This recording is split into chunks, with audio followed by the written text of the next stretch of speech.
കഴിഞ്ഞ ദിവസം ഒരാൾ വിളിച്ചിട്ട് പറഞ്ഞതേ അനിയന്ത്രിതമായ ചിന്തകളാണ്, തല പൊട്ടിപ്പോകുന്ന അവസ്ഥയാണ്, എനിക്കൊരു കൗൺസിലിംഗ് വേണം. ഓക്കെ, എന്നാൽ കൗൺസിലിംഗ് സെൻറ്ററിലേക്ക് വന്നോളൂ എന്ന് പറഞ്ഞപ്പോൾ എനിക്കത് വരാൻ പറ്റില്ല, ആരെങ്കിലുമൊക്കെ കാണില്ലേ എന്നായി പ്രശ്നം. അങ്ങനെയാണെങ്കിൽ ഓൺലൈൻ കൺസൾട്ടേഷൻ ആവാം എന്ന് പറഞ്ഞു. ഓൺലൈൻ കൺസൾട്ടേഷൻ സ്റ്റാർട്ട് ചെയ്തു. ഇയാളുടെ പ്രശ്നം എന്ന് പറയുന്നത് ഒരുപാട് ചിന്തകളും തോന്നലുകളും ഒക്കെ ഉണ്ട്. എവിടെയെങ്കിലുമൊക്കെ ഏതെങ്കിലും പെൺകുട്ടികളെ കണ്ടു കഴിഞ്ഞാൽ, ഏതെങ്കിലും സ്ത്രീകളെ കണ്ടു കഴിഞ്ഞാൽ ആവശ്യമില്ലാത്ത ചിന്തകളെല്ലാം കൂടെ മനസ്സിലേക്ക് വരുന്നു എന്നുള്ളതാണ് പ്രശ്നം. ഏത് രീതിയിൽ കണ്ടു കഴിഞ്ഞാലും വസ്ത്രമില്ലാത്തതുപോലെയും വേറെ എന്തെങ്കിലും വൃത്തികെട്ട രീതിയിലും ഒക്കെയുള്ള ചിന്തകളാണ്, ചിത്രങ്ങളൊക്കെയാണ് മനസ്സിലേക്ക് വരുന്നത്.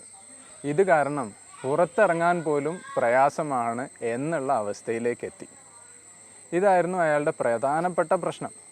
ഇത് മാത്രമല്ല, അനാവശ്യമായ എന്തെങ്കിലും തരത്തിലുള്ള ഒരുപാട് ചിന്തകൾ ഇങ്ങനെ വന്ന് നിറയുകയാണ്, തലയിൽ നിറഞ്ഞ് കവിയാറായി എന്നാണ് ഇയാൾ പറയുന്നത്. ഒരിക്കലും ഇദ്ദേഹം ഒരു ബസ്സിൽ യാത്ര ചെയ്യുമ്പോൾ അടുത്ത് ഒരു സ്ത്രീ വന്നിരുന്നു. ആ സ്ത്രീയെ അറിയാതെ തട്ടിപ്പോയോ തൊട്ടുപോയോ എന്നുള്ളതായി പിന്നെ ഇയാളുടെ ചിന്ത. ദിവസങ്ങളോളം ഉറക്കം വരാതെ ഇത് തന്നെ ആലോചിച്ചിരിക്കുകയും അങ്ങനെ ഒരു തെറ്റ് ഞാൻ ചെയ്തു പോയല്ലോ, അത് മോശമായി പോയല്ലോ എന്നുള്ളതായി ഇയാളുടെ പിന്നീടുള്ള ചിന്ത. ഇങ്ങനെ സ്ത്രീകളുമായി ബന്ധപ്പെട്ടതും അല്ലാത്തതുമായ ഒരുപാട് ചിന്തകൾ, ഞാൻ ചെയ്തത് ശരിയാണോ തെറ്റാണോ, ഇങ്ങനെ തുടങ്ങി ഒരുപാട് ചിന്തകൾ ഇങ്ങനെ ആവർത്തിച്ച് മനസ്സിലേക്ക് വരിക എന്നുള്ളതാണ് ഇയാളുടെ പ്രധാനമായ പ്രശ്നം. മറ്റു ചിലർക്ക് ഉണ്ടാവുന്ന ചിന്ത അഗ്രസീവ് തോട്ടാണ്. എന്തെങ്കിലും തരത്തിലുള്ള അക്രമങ്ങൾ, അപകടങ്ങൾ, ഇത്തരം ചിന്തകളും ചിത്രങ്ങളുമൊക്കെ മനസ്സിലേക്ക് വരുന്നതാണ് ചില ആളുകളുടെ പ്രശ്നം. ഇത്തരം ചിന്തകളൊക്കെ മനസ്സിലേക്ക് വരുമ്പോൾ വല്ലാതെ അസ്വസ്ഥതയുണ്ടാവുകയും അത് എപ്പോഴും മനസ്സിലിങ്ങനെ ആവർത്തിച്ച് നിലനിൽക്കുന്നത് കാരണം ഒരു കാര്യവും ജീവിതത്തിൽ നല്ല രീതിയിൽ മുമ്പോട്ട് കൊണ്ടുപോകാൻ സാധിക്കാതെ വരികയും ചെയ്യുന്ന അവസ്ഥയാണ്. എന്തുകൊണ്ടാണ് ഇത്തരം ചിന്തകൾ ഇങ്ങനെ ആവർത്തിച്ചു വരുന്നത്? നമ്മൾ ഇതിനെക്കുറിച്ച് പറയാറുള്ളത് ഒബ്സഷൻസ് എന്നാണ്. ഒബ്സഷൻസ് എന്ന് പറയുന്നത് അനാവശ്യമായ, ഒരിക്കലും ആഗ്രഹിക്കാത്ത ചിന്തകൾ ഇങ്ങനെ ആവർത്തിച്ച് വരുന്നതിനെയാണ് ഒബ്സഷൻസ് എന്ന് പറയുന്നത്. ഇത്തരം ഒബ്സഷൻസ് ഉണ്ടാകുമ്പോൾ ചിലപ്പോഴൊക്കെ ചില കമ്പൽഷൻസും ഉണ്ടാവാറുണ്ട്. കമ്പൽഷൻസ് എന്ന് പറഞ്ഞാൽ ഈ ചിന്തകളെ ലഘൂകരിക്കുന്നതിന് വേണ്ടി, അല്ലെങ്കിൽ ഈ ചിന്തകൾ ഉണ്ടാകുന്നത് കാരണമായി ഉണ്ടാകുന്ന മാനസിക സംഘർഷം കുറയ്ക്കുന്നതിന് വേണ്ടിയിട്ട് എന്തെങ്കിലും തരത്തിലുള്ള പ്രവർത്തനങ്ങൾ ചെയ്യുന്നതിനെയാണ് നമ്മൾ കമ്പൽഷൻസ് എന്ന് പറയുന്നത്. ഇത്തരം കമ്പൽഷൻസ് ചിലപ്പോൾ ഒരു പക്ഷേ പ്രാർത്ഥനയായിരിക്കാം, ചിലപ്പോൾ ചില തോന്നലുകൾ കാരണമായി മറ്റുള്ളവരോട് ക്ഷമാപണം നടത്തുന്നതായിരിക്കാം. ഇങ്ങനെ ചില ആളുകൾക്ക് എന്തെങ്കിലും തരത്തിലുള്ള പ്രവർത്തനം, ചിലപ്പോൾ കഴുകുകയോ വൃത്തിയാക്കുകയോ അല്ലെങ്കിൽ ചെക്ക് ചെയ്യുകയോ തുടങ്ങി ഏത് പ്രവർത്തനങ്ങളുമാവാം. ഇത്തരം പ്രവർത്തനങ്ങളെയാണ് നമ്മൾ കമ്പൽഷൻസ് എന്ന് പറയുന്നത്. ഈ രീതിയിലുള്ള ചിന്തകളും ചില പ്രവർത്തനങ്ങളും എല്ലാം അടങ്ങിയ ഒരു മാനസികമായ ഒരു പ്രശ്നമാണ് ഒബ്സസീവ് കമ്പൽസീവ് ഡിസോർഡർ എന്ന് പറയുന്നത്.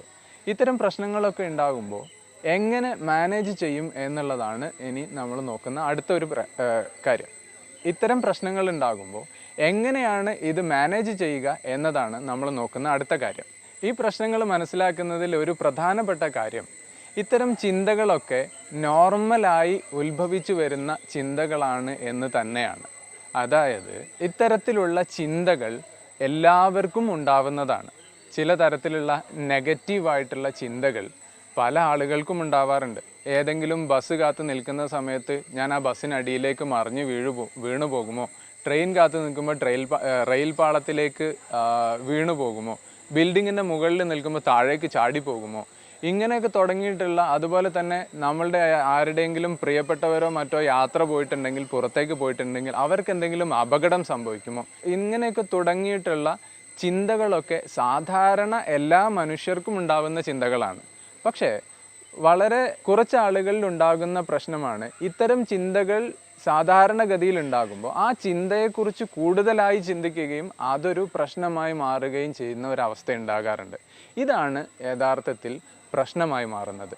ഇതിനെ കാറ്റസ്ട്രോഫൈസ് ചെയ്യുക അല്ലെങ്കിൽ മിസ്ഇൻറ്റർപ്രിട്ടേഷൻ, അതായത് യഥാർത്ഥത്തിൽ വരുന്ന ഒരു ചിന്തയെ അതിനെ ശരിയല്ലാത്ത രീതിയിൽ ചിന്തിക്കുകയോ വിശകലനം ചെയ്യുകയോ ചെയ്യുന്ന ഒരവസ്ഥയാണിത്. ഇതാണ് യഥാർത്ഥത്തിൽ OCD എന്ന ഒരു രോഗാവസ്ഥയിലേക്ക് നയിക്കുന്നത്. അടിസ്ഥാനപരമായി ഇത്തരം ചിന്തകൾ യഥാർത്ഥത്തിൽ എല്ലാ മനുഷ്യർക്കും ഉണ്ടാവുന്നതാണ് എന്ന് മനസ്സിലാക്കലാണ് ഈ ഒരു പ്രശ്നത്തിൻ്റെ പരിഹാരമായി നമ്മൾ ആദ്യം മനസ്സിലാക്കേണ്ടത്. ഈ ചിന്ത ഉടലെടുക്കുന്നത് എല്ലാവർക്കും ഉണ്ടെന്നും ഇതിനെ തെറ്റായി നമ്മൾ മനസ്സിലാക്കേണ്ടതില്ല, അല്ലെങ്കിൽ ഇത്തരം ചിന്തകൾ വരുന്നത് കൊണ്ട് എനിക്കൊന്നും സംഭവിക്കുന്നില്ല, അതല്ലെങ്കിൽ വിശ്വാസപരമായ അല്ലെങ്കിൽ മതപരമായ കാര്യങ്ങൾക്ക് എതിരായ ഒരു കാര്യമല്ല, ഇത് ഓട്ടോമാറ്റിക്കായി വരുന്ന ചിന്തയാണ്, അതല്ലാതെ മനഃപൂർവ്വം ഞാനായിട്ട് ഉണ്ടാക്കി തീർക്കുന്ന ചിന്തകളല്ല എന്ന് മനസ്സിലാക്കുകയാണ് ഈ ചിന്തകൾ കുറച്ചു കൊണ്ടുവരാനോ അല്ലെങ്കിൽ ഇതിനെ അതിജീവിക്കാനോ ഉള്ള ഒരു വഴി എന്ന് പറയുന്നത്. അതായത് ഒന്നുകൂടെ വ്യക്തമാക്കി പറയുകയാണെങ്കിൽ, ചിന്തകൾ എല്ലാവർക്കും വരുന്നതാണ്, നമുക്കും വരാറുണ്ട്. ഇത്തരം ചിന്തകൾ ആവർത്തിച്ച് വന്നു എന്നുള്ളത് കൊണ്ട് ഒരു കുഴപ്പവുമില്ല. പക്ഷേ ആ ചിന്തകളെ നമ്മൾ നിർത്താൻ ശ്രമിക്കുമ്പോഴാണ് പ്രശ്നങ്ങൾ ഉണ്ടാകുന്നത്. ഏതെങ്കിലും തരത്തിൽ ഇങ്ങനെ ആവർത്തിച്ച് വരുന്ന ചിന്തകൾ സ്റ്റോപ്പ് ചെയ്യാൻ വേണ്ടിയിട്ട് നമ്മൾ ശ്രമിക്കുമ്പോൾ അത് കൂടുതലായി വരുന്നതാണ് പൊതുവെ നമ്മൾ ശ്രദ്ധിക്കാറുള്ളത്. ഏതെങ്കിലും ഒരു പ്രത്യേക വസ്തുവിനെക്കുറിച്ചോ ജീവിയെക്കുറിച്ചോ ഞാനിപ്പോൾ ചിന്തിക്കുന്നില്ല, അല്ലെങ്കിൽ ഞാൻ ആ ചിന്ത നിർത്തുകയാണ് എന്ന് നമ്മൾ ചിന്തിക്കുമ്പോഴാണ് ആ ചിന്ത കൂടുതലായി നമ്മളിലേക്ക് ഉണ്ടാകുന്നത്. അപ്പോൾ ഏതെങ്കിലും സമയത്ത് എല്ലാവർക്കും ഉണ്ടാകുന്നത് പോലെ ഏതെങ്കിലും ഒരു ചിന്ത നമുക്ക് വരുന്നുണ്ടെങ്കിൽ അതിനെ വലിയൊരു പ്രശ്നമായി കണക്കാക്കാതിരിക്കുക എന്നുള്ളതാണ് നമ്മൾ മനസ്സിലാക്കേണ്ടത്.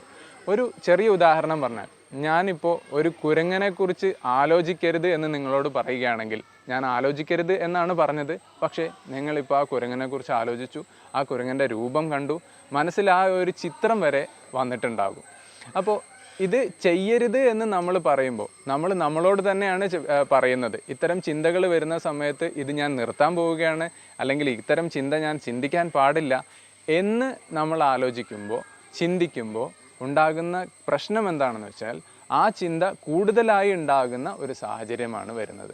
അപ്പോൾ ഈ പ്രശ്നങ്ങളെ അതിജീവിക്കാൻ നമ്മൾ ആദ്യം മനസ്സിലാക്കേണ്ടത് ഇത്തരം ചിന്തകൾ എല്ലാവർക്കും ഉണ്ടാകുന്നതാണെന്നും അത് വലിയ ഒരു രോഗമോ പ്രശ്നമോ ഒന്നുമായി മനസ്സിലാക്കേണ്ടതില്ല എന്നാണ് നമ്മൾ ആദ്യം മനസ്സിലാക്കേണ്ടത്. പക്ഷേ ഈ ഒരു ബേസിക് ആയിട്ടുള്ള കാര്യങ്ങൾ പോലും ചിലപ്പോൾ ചില ആളുകൾക്ക് മനസ്സിലാക്കി അതിനനുസരിച്ച് മുമ്പോട്ട് പോകാൻ ചിലപ്പോൾ കഴിഞ്ഞില്ല എന്ന് വരാം. ചില ആളുകൾക്ക് ചില കൗൺസിലിംഗ് സെഷൻസ് ഒക്കെ വേണ്ടി വന്നേക്കാം. അപ്പോഴാണ് നമ്മളൊരു നല്ല സൈക്കോളജിസ്റ്റിൻ്റെ അടുക്കൽ ഈ ഒരു പ്രശ്നം അവതരിപ്പിക്കുകയും അതിൻ്റെ പരിഹാരം ഒരു സിസ്റ്റമാറ്റിക് ആയിട്ടുള്ള രീതിയിലൂടെ കൗൺസിലിങ്ങിലൂടെ പരിഹരിക്കുന്ന ഒരു രീതിയിലേക്ക് കൊണ്ടുപോവുകയും ചെയ്യേണ്ടത്. അപ്പോൾ ഇത്തരം പ്രശ്നങ്ങൾ സ്വയം ഈ രീതിയിൽ നമ്മൾ മനസ്സിലാക്കി മാനേജ് ചെയ്യാൻ നമുക്ക് സാധിക്കുന്നില്ലെങ്കിൽ ഒരു പ്രൊഫഷണൽ ഹെൽപ്പ് തേടുക എന്നുള്ളതാണ് നമ്മൾ ശ്രദ്ധിക്കേണ്ടത്. മറ്റൊരു വീഡിയോയുമായി പിന്നീട് ഒരിക്കൽ കാണാം. അതുവരേക്കും ഗുഡ് ബൈ.